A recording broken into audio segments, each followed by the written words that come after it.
ఇట్లున్న నా ముఖం 7 రోజులల్లా ఇట్లా మారిందంటే నమ్ముతారా?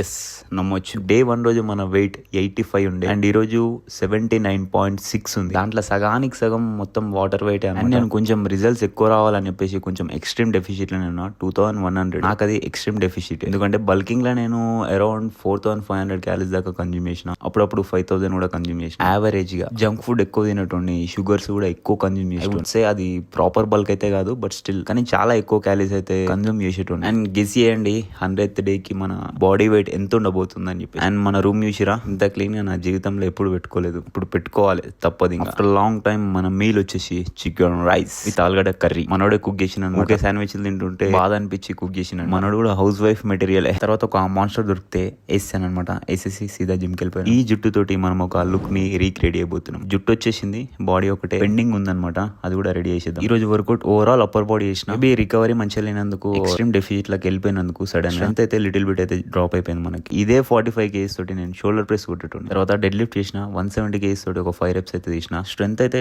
డ్రాస్టికల్ గా తగ్గిపోయింది. సో మనకి బెనిఫిట్స్ దొరికినాయి, సైడ్ ఎఫెక్ట్స్ కూడా ఈ 7 days లోనే. లైట్ గా స్కిల్స్ పైన వర్క్ చేసి ఇంటికి వచ్చి గిన్నెలు తోముకొని అడిగిన గిన్నెల్ని మాడగొట్టి అగైన్ చికెన్ రైస్ అయితే తిన్నా. దెన్ మళ్ళీ మన స్టెప్ గోల్ అయితే కంప్లీట్ చేసుకుని లైట్ గా షాడో బాక్సింగ్ కూడా చేసిన. ఐ నో మీకు వీడియోస్ బోర్ కొడుతున్నాయి అని నాకు తెలుసు, స్టిల్ కొంచెం ఓపిక పట్టండి. చూసుకుంటా మీరే ఎడిక్ట్ అయిపోతారు లాస్ట్ వరకు. ఈ రోజుకి ఇంత గాస్ ఉండవు.